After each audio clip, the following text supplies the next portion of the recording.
Andy and JW would like to welcome everybody tonight on what has been a really special weekend for the whole Browns family. I think most of you know we had a tremendous memorial service at number 32 Jim Brown on Thursday afternoon.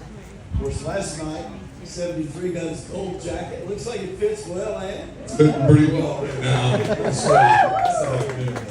And of course, was inducted into the Hall of Fame today. And Joe has been gracious enough to do a little Q&A with us, but before we start that, everybody that works with the Browns, please raise your hand. I just want us to give them all a huge round of applause. And of course, thanks to all the sponsors, street holders, freedom ticket holders, etc., for your phenomenal support of the Browns. Joe said it well today in his induction. We do have the best fans in the world, and we're most appreciative. So, all right, let me ask you a question. Come on up here. 11 years, 10 Pro Bowls, I think that's right. Yep. All Pro, 8 years? Yep. And All Pro, Joe, means that you're the top 3 in your position. Is that right? Or 2. you're top 2 in your position.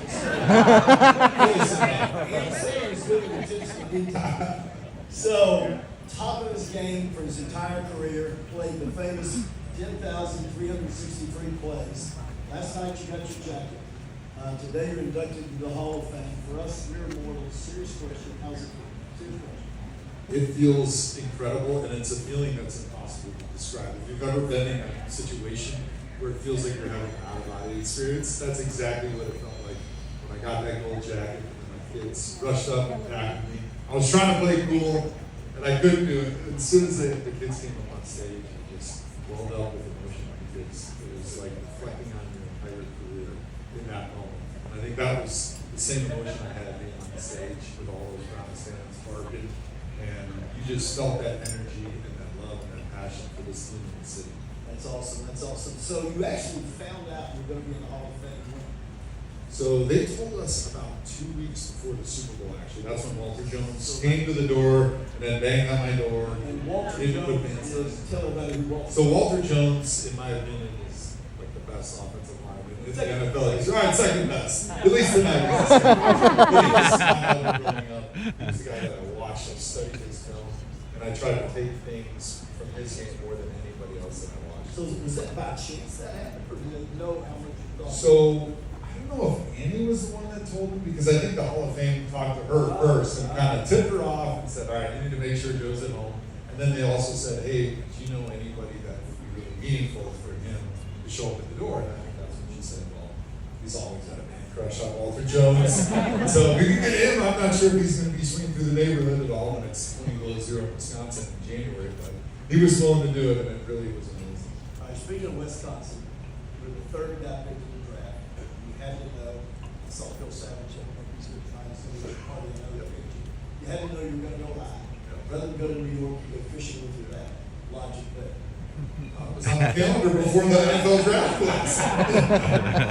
I've grown up with the tradition on Saturdays in the summer, just going fishing with Dad. That was like our time together. And like you said, I knew I was going to get drafted. I didn't have to sweat about too much. And what a better way to do draft day than hanging out with your dad, hanging out on the water for probably the last time in a while, because it gets pretty busy after you get drafted. That's really cool. Serious question. When you tore your tricep tendon, did you know immediately it was a serious injury? I did, because my arm didn't do this. Not a good sign when you're an offensive lineman. So knowing you pretty well, what went through your mind? I was sort of shocked. I was also thinking, honestly, this is what the first thing that came to my mind was. When I was in college, we had some upperclassmen that always said, when you're on the field, you practice a certain way, you play a certain way, you always run out and off the field. So no matter how tired I was, I always wanted to make it a point that I was running off, because I never knew when was the last time I was going to leave the football field. And in that moment, I said, get up, don't let them get the card for you. Yeah. You can make it to the sideline, so jog off the field. So if you watch, I'm holding my arm, but I'm jogging because in the back of my mind, I'm saying, if this is the last time I leave the football field, I want to make sure. So you knew the streak was over? I knew it was over. I knew it was a serious injury. I just didn't know how long. Forever, turns out. A little bit of a lightning round for you. Best player you played against? So Dwight Freeney and Marcus Ritter was in my class. And what made the two of them so special? So Dwight Freeney was a spin move. Nobody did it like that. He gained ground when he was spinning. Most guys just spin in place. He actually gained ground. DeMarcus Ware, quick first step and then powerful hands. Best game you ever played? Against Dwight Freeney. It was on turf in Indianapolis, which is a tough place to play. Obviously, it's loud. They got Peyton Manning. He's pretty good. And I knew we were, probably going to be behind, so it's going to be a lot of pass blocking. And Freeney was at the height of his career in that moment. And on turf, he's so fast. He's so powerful. So having a really, really good game, it meant a lot because the stakes were the highest for me. Okay, explain the pants you want to get. Look like that. Yes, I call them my ninja pants. All these guys, they want to show off their muscles and wear tight pants. That was not me. I wanted practical pants. I wanted to be able to run without any restriction, especially as I got older. I was running pretty slowly. So the least amount of restriction possible was what I was going for. Did you always wear those? No, I had tight pants as a youth. You're fast when you're 22. Like you're 32, you're not so fast. So you got to look for all those little advantages you can. Funniest thing that happened today. Because funny things do happen. Yeah. Oh, they happen all the time. I think probably when Vincent Maynard came out to replace me against the Pittsburgh Steelers, we went by 3 touchdowns, and the coaches were going to pull me out of the game. It was like 7.5 years in the business. And I was like, you're not coming in for me now. This is not how this streak is ending. So we booted him down the line and tried to come in for everybody, and nobody wanted to leave. And then he had to run back to the sideline right before the play was going off. And our O-line coach was like, bewildered. Like, what are you doing? I told you to go in the game. Go on, play. This is your first chance. First NFL snaps of his life. We sent him to the sidelines. I'm about 245 right now. No, I definitely can't catch. What were you playing? I played between 325 and 295. Joe, where's that? When was the last time? How old were you when you weighed 245? Senior in high school. Yep, I was 18 when I walked on campus at Wisconsin. Yep. How many games is Wisconsin winning football? Yeah, including against the Buckeyes. We got Luke Cook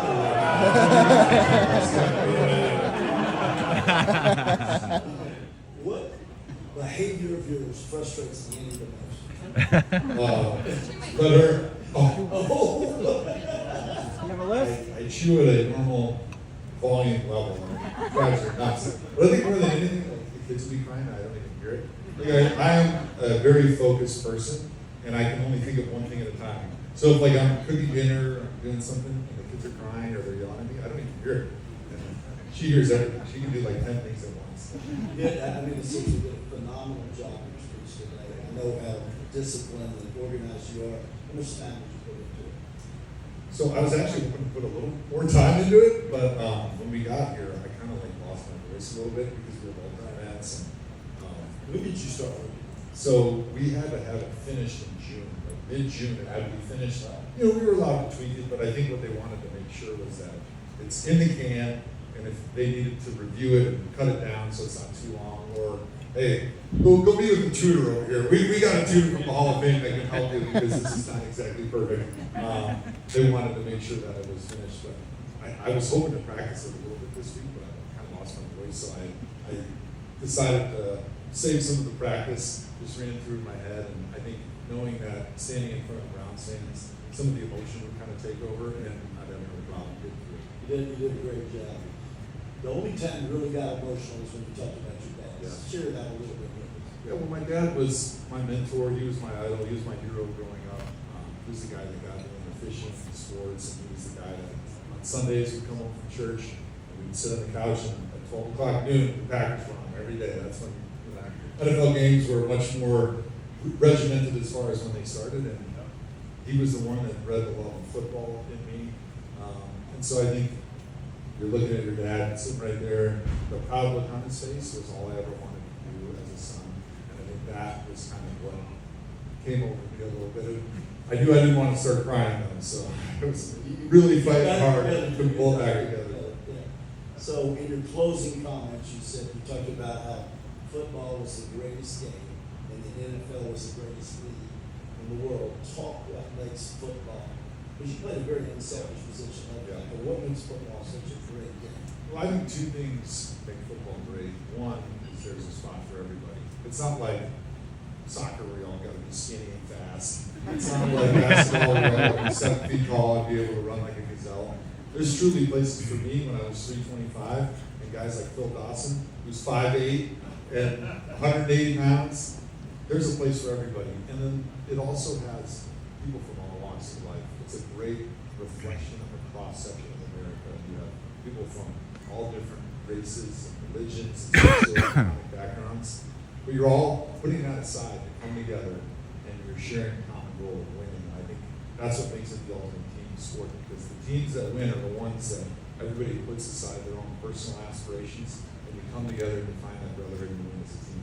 As you know, we haven't had as many as we should have needed to, particularly when we play. There's nothing more fun than football. So, it's absolutely, because it takes so much more than just one individual doing it. And so you know the work and the effort that goes into winning one game, because that's what you get in the NFL in a week. You only get one game. It's not baseball. It's not basketball. It's not hockey. You don't get 3 or 4 chances in a week. And so you put everything you have into that game. And knowing that, like me as a left tackle or the quarterback, not one person has to play well.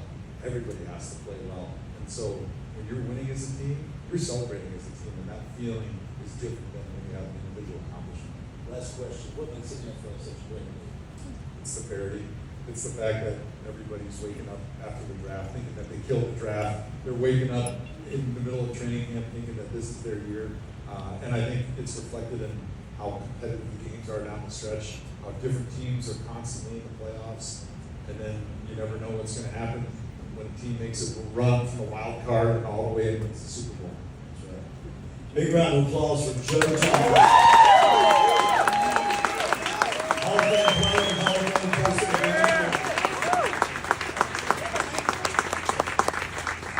All right, everybody relax and have a great time tonight. Thank you for coming and thank you for supporting the Browns.